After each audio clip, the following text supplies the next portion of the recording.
Welcome to this F4S masterclass in Bristol.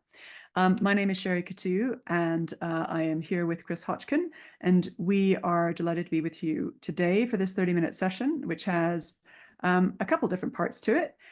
Where part one is dedicated to fast-growing scale-up businesses that are run by women in Bristol, and we're focusing on scale-ups because these are very fast-growing companies that are important because they drive the economic growth in Bristol. And often these businesses are invisible and really hard to find. And we are highlighting the ones that happen to be led by women because today is International Women's Day. However, we want every teacher and every student in Bristol to be able to name all of the business leaders who are driving the economic growth in your city and the innovation.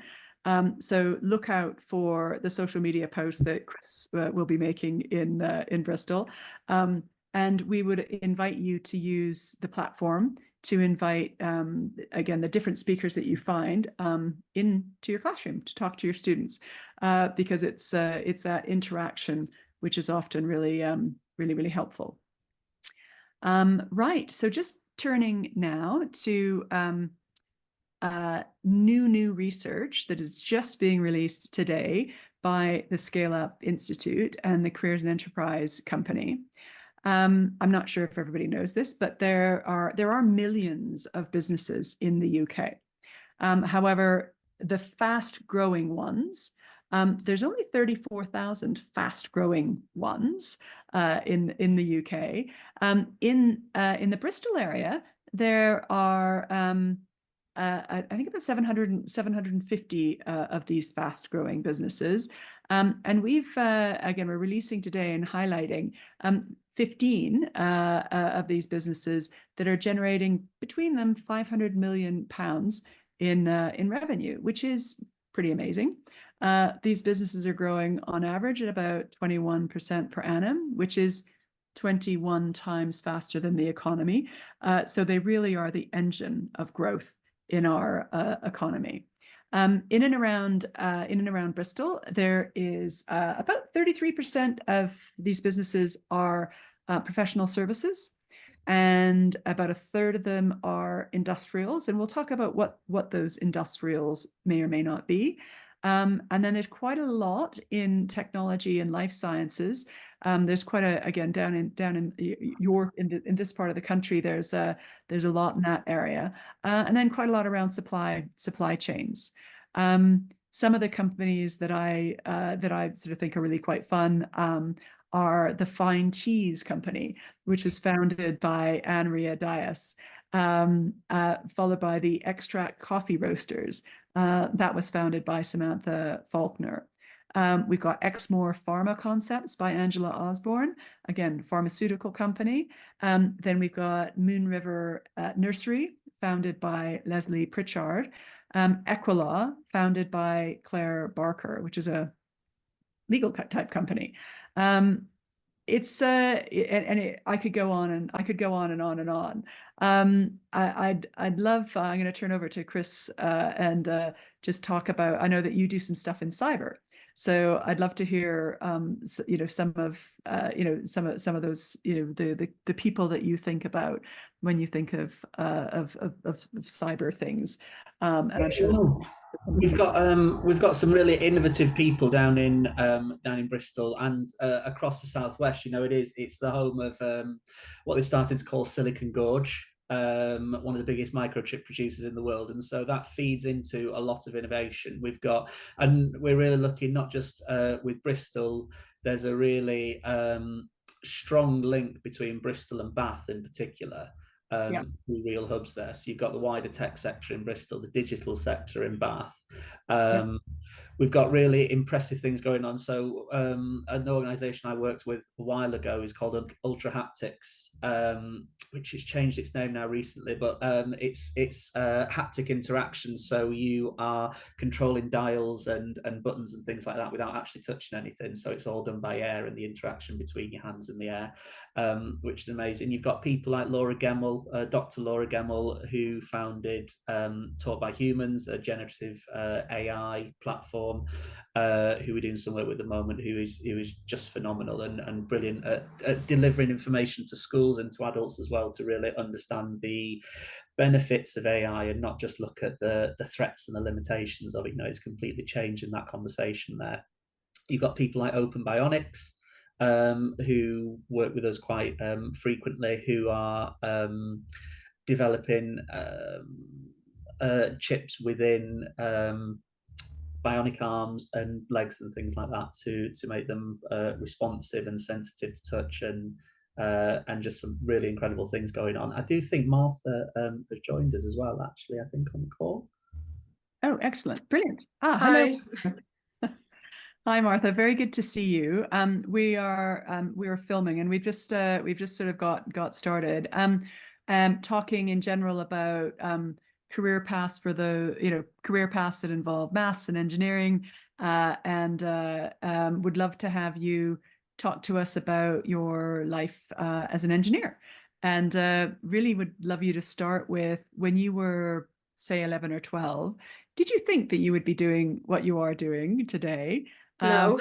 And great. So if I could invite you for maybe 3 or 4 minutes to talk to us about what you thought you would be doing, what you are now doing, what is life like at VolkerFitzpatrick, and maybe where life might lead you in 5 or 10 years as well, because we know that our career path continues to develop as we go along, and just interested if you have any insights about that you'd want to share with us.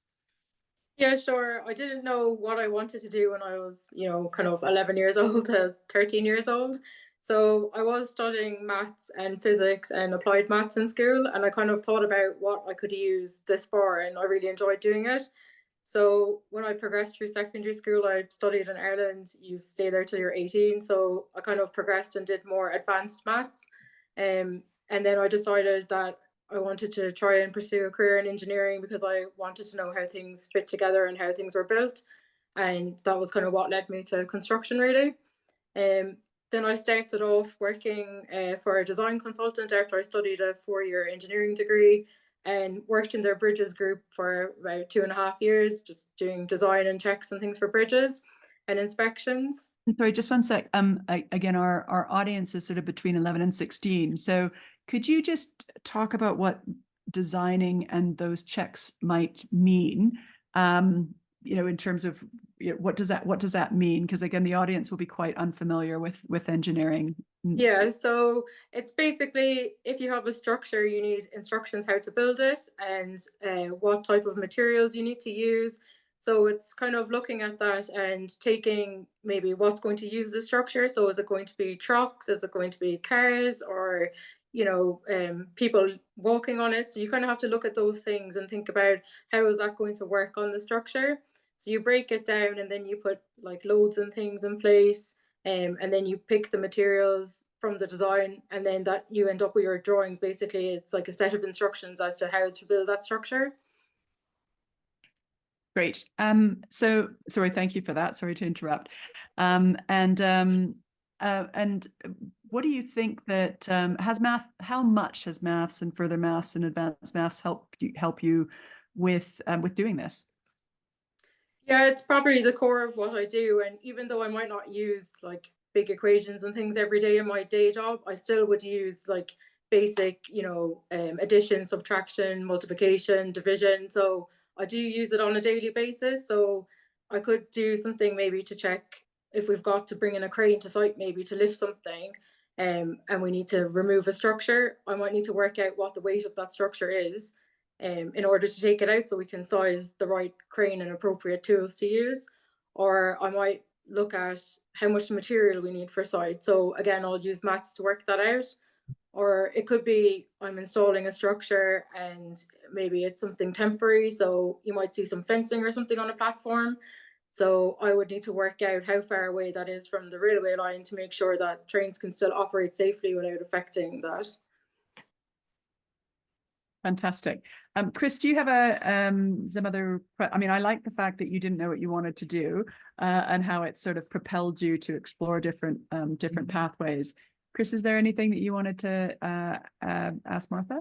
Yeah, one of the things I thought was really interesting was when you were talking about the fact that you use those basic 4 operations a lot still. I know in one of my previous lives I was a chartered surveyor, and we were always taught through school that there were certain formula we need to know, and ways of working things out. And then, of course, when you go into industry, it's all done through an algorithm, or it's all done through a formula that's saved onto whatever program you're using. I just wondered how much of your sort of mathematical ability and knowledge and that kind of thing do you still draw upon? Like, are you using your understanding to kind of check that the answer's right, or do you fall back to like written methods or stuff like that? How does your actual maths learning fit into kind of your day-to-day compared to the online and the electronic ways of doing your job? Yeah, so because I work for a main contractor, we don't typically use loads of software as you would do in a design office. So I suppose there's 2 fundamental differences, and you can have your consultancy where you're doing the design elements, but I work for a contractor, so we're building and delivering the works. So we wouldn't typically use a lot of software. So I probably would do a lot more handwritten exercises or spreadsheets rather than using fancy software. But yeah, we would use like equations and things. So what I would use is known as first principles in engineering. So I would break that down and use that for whatever problem solving that I was doing. Or you might use, basic maths like kind of like BOM-DAS rules and things like that. So it just depends on what I'm doing at the time, really. And are there any sort of occasions when you've looked at a piece of maths you've just done and go, oh, that's why we learned that in sort of year 8, year 9 or something? Yeah, definitely. When I was like studying in school, I couldn't see why you would use algebra or any of these things for everyday use, but now I kind That's of the one I had understand a in my lot head more. too. Yeah, and it's kind of, you see the practical side of it. So yeah, you learn about, areas and volumes and things like that. And you would use that working out materials or quantities and things. But yeah, it's more the equations and stuff that I wouldn't have appreciated fully before. And now I get why they're used. So it does make a difference in understanding them. Yeah, brilliant. Can I just ask one more question, Sherry? Sorry. Absolutely. What was it about the Southwest? Was that where the job was, or was there a specific desire to move here? And has the location, as in the Southwest itself, been sort of conducive to you progressing? Are you looking to stay here, or how does your location fit into your plans? Yeah, so I started off working for another contractor out of like Swindon area, and their kind of area of works was basically all of the southwest, including up to London as well. And then I moved across and again was working in another area with Network Rail as our main client. So again, that was in the southwest, but the project in particular is why I'm still in the Bristol area. So at the moment, I'm working on Metro West, which is bringing a disused train line back into use. So that will run from Portishead to Bristol area, and it's a major infrastructure project.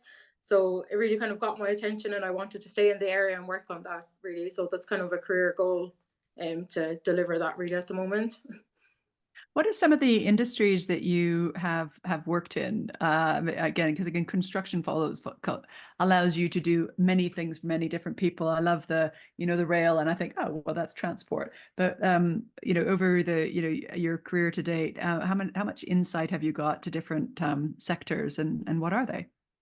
I've typically just worked in civils and rail, but I guess you can say rail is very vast. So even though my background is civil engineering, I've worked with mechanical engineers, electrical engineers, I've worked with security specialists, I've worked with many different areas within that sector.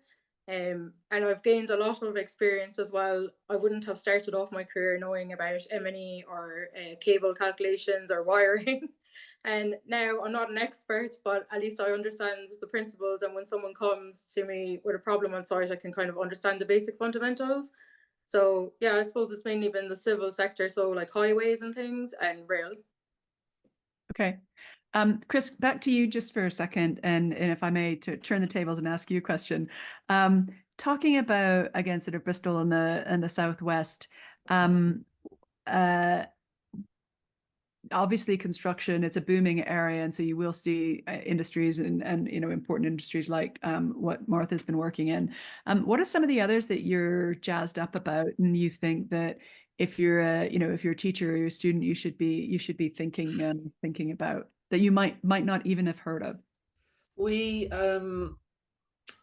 so I think fintech is a really big one for not just Bristol, but really all the way down into, you know, the heart of the Southwest, sort of Somerset and that kind of thing. So fintech, financial technology, so online banking and that kind of thing.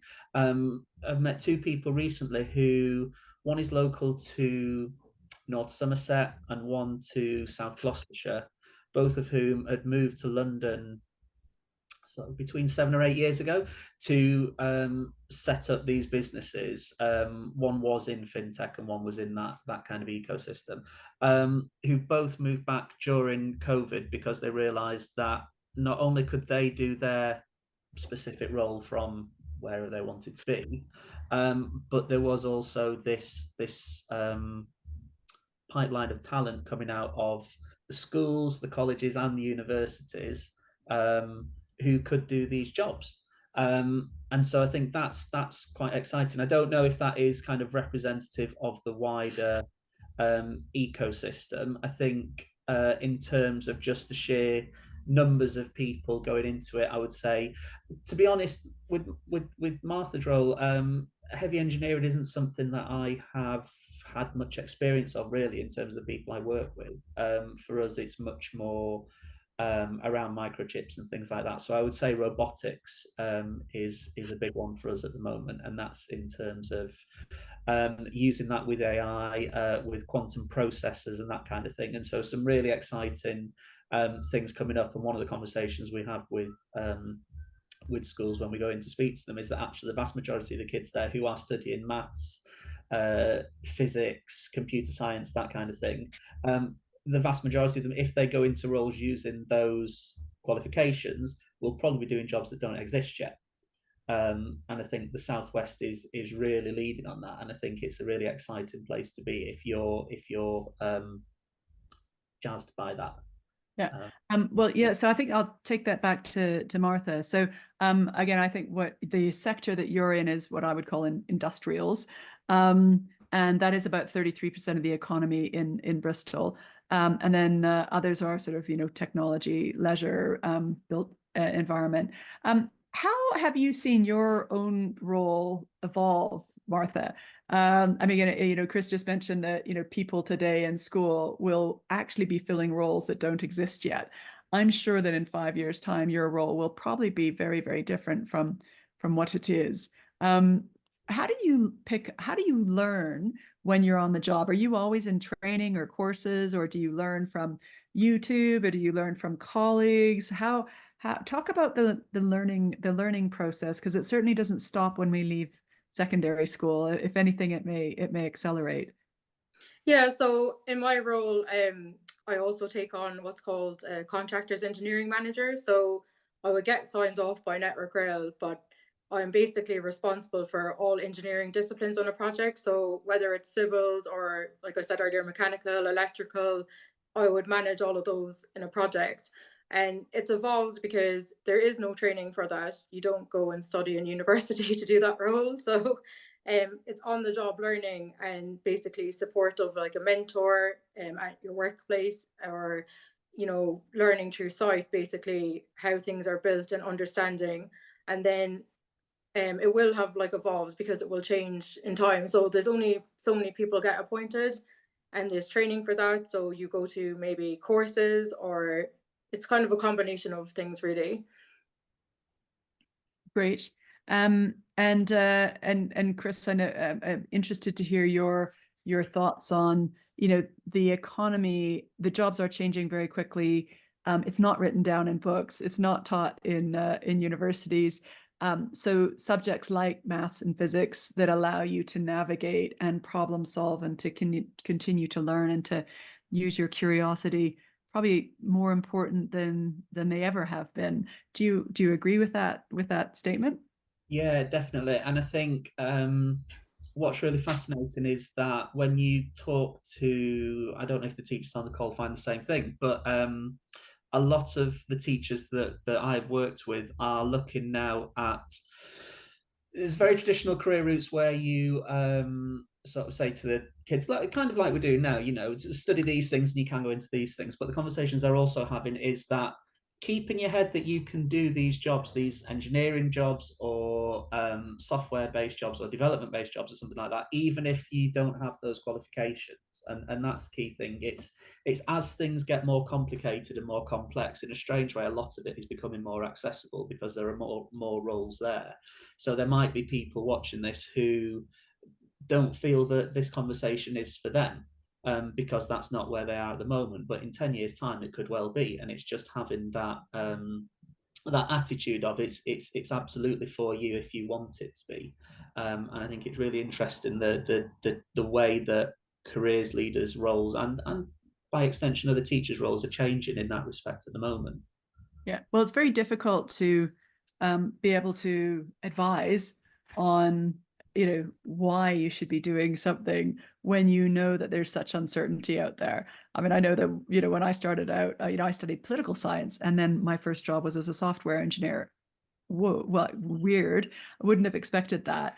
But I met some people who were doing that and thought, oh, that's kind of interesting. Why don't I try that? I wasn't a very good software engineer for that matter. But I was a really good architect and software architect because I was good at the big picture, but I wasn't good at the nitty gritty sort of thing.